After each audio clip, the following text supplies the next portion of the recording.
Prior to starting a physical count, it is important to have locations associated with your items. Next, you have to decide if you're doing a full count, a location count, or a count by template. An example of a template account might be for spot counting bulk items. First, let's go through a full physical count.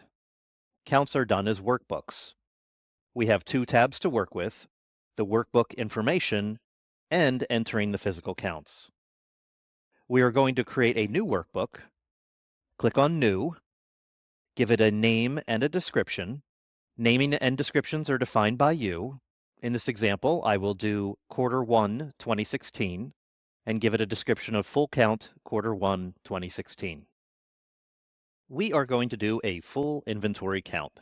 Again, we do have the option of doing a count based on location or by template.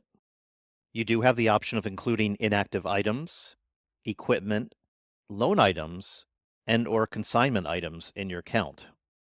I'm going to go ahead and include consignment items. Status of the workbook is going to be open or closed. In the lower left, you have freeze workbook and post transaction. Freeze the workbook will lock the system so other inventory transactions cannot be performed while the count is in progress. So keep that in mind and plan how to handle counting of items already picked for cases that have not been depleted and inventory that has arrived that has not yet been received. These factors can throw off your count if not planned accordingly.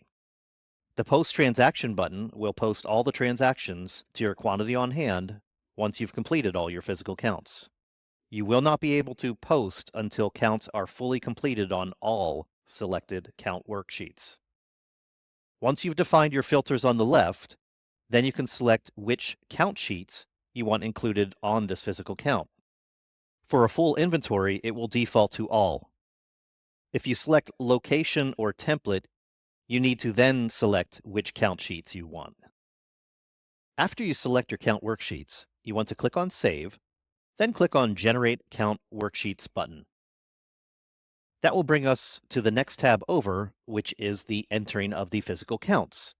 Although, I'm going to click back on the prior tab real quick and freeze the workbook, just to make sure nobody posts anything to inventory while we're doing our count. Back to the Enter Physical Counts tab. The form is broken up into two sections. The left side is going to be your count sheets, which in this case is our location. The right section is going to be the list of items within the selected count sheet. At the bottom of our count sheet section, we have the ability to print the selected count sheets. After the count worksheets are handed out and the counts have been performed, then those users themselves can enter in those counts into the system, or whoever will be entering in those counts. Let's say, for example, I have completed count worksheets for the storeroom. All I have to do is go down the paper list and enter in the counts. They are in the same order. The easiest way to enter is to put the number, then hit the down arrow and repeat for each line. Notice that in this case, there are 3 pages to be filled in.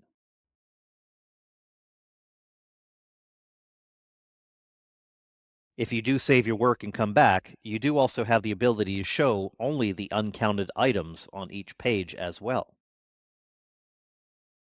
The Get Missing Counts button will update the left panel to show only the count worksheets that are missing quantities on items.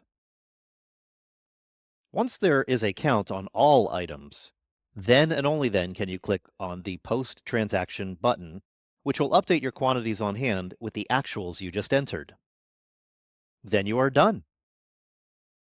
To minimize the frequent need for full physical counts, you have the ability of doing physical counts just by location or templates. This is handy for taking care of bulk items and doing spot counts. Typically, bulk items are not included on preference cards, so they will not be depleted when cases are performed, but the items are used. If you create a template of bulk items, then you can perform spot counts and update the quantity on hand prior to doing your ordering. This way, when you receive your orders, the quantity on hand at that time will be pretty close depending upon what might have been used between the count and receipt of the PO.